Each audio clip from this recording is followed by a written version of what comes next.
स्वागत है आपका प्यारे बच्चों। तो बच्चों आज हम पढ़ने जा रहे हैं वाणी पब्लिशर्स की हिंदी की पुस्तक जिसका नाम है भूमिका भाग 8। तो आइए बच्चों अब शुरू करते हैं पाठ 17 जिसका नाम है महामना मदन मोहन मालवीय। आप हम स्वतंत्र भारत में शिक्षा के उच्च संस्थानों में विद्याध्ययन कर सकते हैं। प्रारंभिक काल में यह कार्य बड़ा कठिन था। महामना जी ने काशी विश्वविद्यालय को बनाने के लिए अथक प्रयास किए। प्रस्तुत है उनके जीवन और कार्यों का परिचय। परम देशभक्त, धर्म धुरंधर एवं विद्वत शिरोमणि महामना मदन मोहन मालवीय का जन्म 25 दिसंबर 1861 में प्रयाग में हुआ। उनके पूर्वज मध्य प्रदेश के मालवा क्षेत्र से आकर प्रयाग में बस गए थे। मालवा के निवासी होने के कारण ही शायद वे मालवीय कहलाए। मालवीय जी के पिता पंडित ब्रजनाथ प्रसिद्ध कथावाचक और संस्कृत के विद्वान थे। उनकी माता जी श्रीमती मूना देवी धर्मनिष्ठ महिला थी। मालवीय जी भी बचपन से ही धर्मपरायण थे। उनकी प्रारंभिक शिक्षा प्रयाग में गुरु हरदेव की पाठशाला में हुई। छोटी अवस्था में ही उन्होंने लघु सिद्धांत कौमुदी कंठस्थ कर ली थी। बाद में मालवीय जी ने अंग्रेजी माध्यम के स्कूल में प्रवेश लिया तथा कोलकाता विश्वविद्यालय से एंट्रेंस परीक्षा पास की। फिर ये म्योर सेंट्रल कॉलेज प्रयाग में प्रविष्ट हुए। कॉलेज में उनकी मित्रता पंडित मोतीलाल नेहरू, स्वामी श्रद्धानंद, सुंदरलाल आदि के साथ हुई। ये सभी भविष्य में देश के प्रसिद्ध राजनीतिज्ञ, विचारक, समाज सेवक एवं स्वतंत्रता सेनानी हुए। छात्र जीवन में ही उन्होंने अभिनय, वाद विवाद आदि में निपुणता प्राप्त की और म्योर सेंट्रल कॉलेज के संस्कृत के आचार्य आदित्य भट्टाचार्य का उन पर विशेष प्रभाव पड़ा। उन्होंने मालवीय जी को देश सेवा तथा जन सेवा का पाठ पढ़ाया और भारतीय संस्कृति के प्रति उनमें प्रेम जगाया। 1884 ईस्वी में मालवीय जी ने बीए पास किया। मालवीय जी ने संस्कृत शिक्षा के रूप में अपना जीवन आरंभ किया। वे आदर्श शिक्षक थे। कुछ समय उपरांत कालांकर नरेश रामपाल सिंह के आग्रह पर उन्होंने दैनिक हिंदुस्तान के संपादन का उत्तरदायित्व स्वीकार किया। हिंदुस्तान का प्रकाशन हिंदी और अंग्रेजी में होता था। मालवीय जी के संपादन काल में हिंदुस्तान बहुत लोकप्रिय हुआ। यह पत्र हिंदी का पहला दैनिक पत्र था। मालवीय जी सफल और कुशल पत्रकार थे। लगभग 2.5 वर्ष की सेवा के बाद मालवीय जी ने हिंदुस्तान पत्र से विदा ली। 1907 ईस्वी में बसंत पंचमी के दिन मालवीय जी ने अभ्युदय नामक साप्ताहिक पत्र का संपादन प्रारंभ किया। बाद में सनातन धर्म नाम से एक अन्य साप्ताहिक भी निकाला। राष्ट्रीयता का मुख्य प्रचारक पत्र लीडर भी उन्हीं के प्रयत्नों से निकाला गया। उन्होंने हिंदुस्तान टाइम का भी संपादन किया जिसकी स्थापना सन 1931 में महात्मा गांधी के द्वारा की गई थी। अब मालवीय जी राजनीतिक कार्य में भी भाग लेने लगे। राजा रामपाल सिंह व सर सुंदरलाल की प्रेरणा से उन्होंने वकालत का अध्ययन किया और 1891 ईस्वी में वकील बन गए। बाद में उनकी गणना हाईकोर्ट के श्रेष्ठ वकीलों में होने लगी। 16 साल तक वकालत करने के बाद वकालत छोड़कर वे पूर्ण रूप से देश सेवा में जुट गए। महात्मा गांधी ने जब चौरी चौरा कांड के सिलसिले में असहयोग आंदोलन स्थगित कर दिया तो थाना जलाने के अपराध में सरकार ने 57 व्यक्तियों को फांसी की सजा दी। उसकी अपील हाईकोर्ट में की गई। मालवीय जी 10 वर्ष बाद फिर अदालती चोगा पहनकर अदालत में जा खड़े हुए। अंततः वे इस केस में उलझे निर्दोष व्यक्तियों को मुक्त कराने में सफल हुए। जननी जन्मभूमिश्च स्वर्गादपि गिरि ऐसी उनके जीवन की प्रेरणा मंत्र था।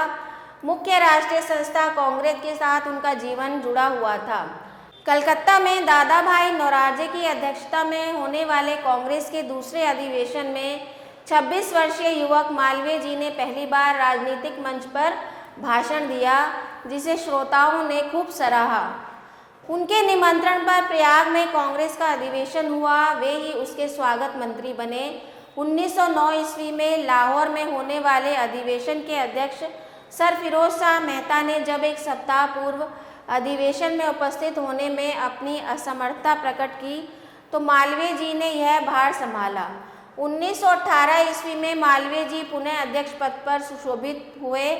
अपने पद से उन्होंने हिंदी में भाषण दिया। 1918 में स्वतंत्रता संग्राम के संबंध में उन्हें 6 वर्ष की जेल भी हुई।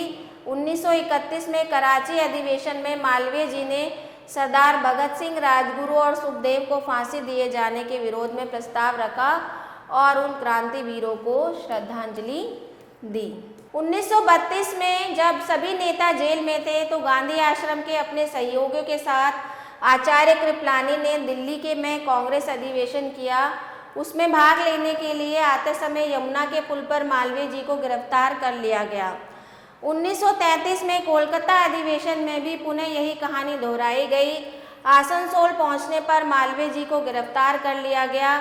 1917 में शिमला में कौंसिल के अधिवेशन में मालवीय जी ने भारत को स्वराज्य देने का प्रस्ताव पेश किया, परंतु कौंसिल अध्यक्ष पंजाब माइकल ओ डायर के बार बार टोकने पर उन्होंने तथा अन्य भारतीय सदस्यों ने भी वॉकआउट कर दिया। मालवीय जी प्रयाग नगर पालिका के अध्यक्ष रहे। उन्होंने सविनय अवज्ञा आंदोलन में भी सक्रिय भाग लिया। वे 1886 से 1936 ईस्वी तक कांग्रेस के अधिवेशनों में सम्मिलित हुए। प्रयाग के कुंभ मेले में मालवीय जी अपने स्वयं सेवकों के साथ जनसेवा में जुट गए। लोकप्रियता के कारण वे नगर पालिका के सदस्य चुने गए। प्रयाग में जब प्लेग फैला तो घर घर जाके उन्होंने रोगियों की सेवा की। उन्होंने प्रयाग सेवा समिति की स्थापना की तथा स्थान स्थान पर उनकी शाखाएं खोली। इसी समय सेवा नामक पत्रिका भी निकाली गई। अपने छात्र जीवन में विश्वविद्यालय स्थापना का जो सपना उन्होंने देखा था उसको पूरा करने के लिए महामना झोली फैलाकर निकल पड़े। आशीर्वाद के साथ 50 रुपये का पहला दान उनके पिता बज्रनाथ ने दिया। विश्वविद्यालय के लिए भूमि काशी नरेश ने दान की। 1916 ईस्वी को बसंत पंचमी के दिन तत्कालीन वायसराय लॉर्ड हॉर्डिंग ने इसकी नींव रखी। विश्वविद्यालय की स्थापना महामना के जीवन का सर्वाधिक महत्वपूर्ण कार्य था। 1939 ईस्वी तक मालवीय जी इस विश्वविद्यालय के कुलपति रहे। वे विद्यार्थियों के सहायक साथी और हितैषी भी थे। हिंदी भाषा के प्रचार प्रसार में भी मालवीय जी के योगदान से उत्तर प्रदेश की अदालतों में हिंदी भाषा को स्थान मिला। काशी नगरी प्रचारणी सभा तथा हिंदी साहित्य सम्मेलन की स्थापना में भी उनका महत्वपूर्ण योगदान था। हिंदी से उन्हें सच्चा प्रेम था। दिल्ली में कांग्रेस के अध्यक्ष पक्ष थे। उन्होंने हिंदी में भाषण भी दिया। इलाहाबाद विश्वविद्यालय की स्वर्ण जयंती पर उन्होंने दीक्षांत भाषण हिंदी में ही दिया। काशी हिंदू विश्वविद्यालय के हिंदी विभाग के अयोध्या सिंह उपाध्याय, डॉक्टर श्याम सुंदर दास, लाला भगवान दीन, आचार्य रामचंद्र शुक्ल, पंडित हजारी प्रसाद द्विवेदी आदि हिंदी साहित्य की महान विभूतियों की सेवाएं प्राप्त करने का गौरव मिला। यह मालवीय जी की कृपा का ही फल था। 12 नवंबर 1946 को भारत माता का यह सपूत चिरनिद्रा में सो गया। तो यह था आपका पाठ। आइए कुछ शब्द ज्ञान देख लेते हैं। धर्म धुरंधर यानी कि धर्म का विद्वान, अधिकारी, धर्मनिष्ठ, धर्मात्मा, विद्वत, शिरोमणि, विद्वानों में सर्वश्रेष्ठ, विचारक यानी कि विचारवान, राजनीतिक, राजनीति जानने वाला, हितैषी, शुभचिंतक, स्वर्गादपि, स्वर्ग से भी अधिक, कंठस्थ, याद, धर्मपरायण, धर्म में लगा हुआ, चिरनिद्रा यानी कि मृत्यु। तो आइए कुछ अभ्यास कार्य कर लेते हैं। सबसे पहले बहुविकल्पीय प्रश्न। तो आइए अभ्यास कार्य कर लेते हैं। पहला है बहुविकल्पीय प्रश्न। मालवीय जी ने किस स्थान से बीए पास की थी?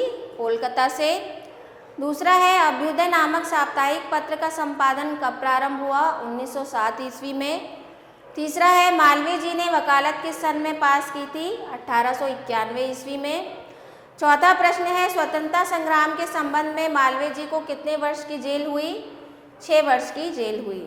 अगला प्रश्न है रिक्त स्थानों की पूर्ति कीजिए। 1884 में मालवीय जी ने बीए पास किया। मालवीय जी के संपादन काल में हिंदुस्तान बहुत लोकप्रिय हुआ।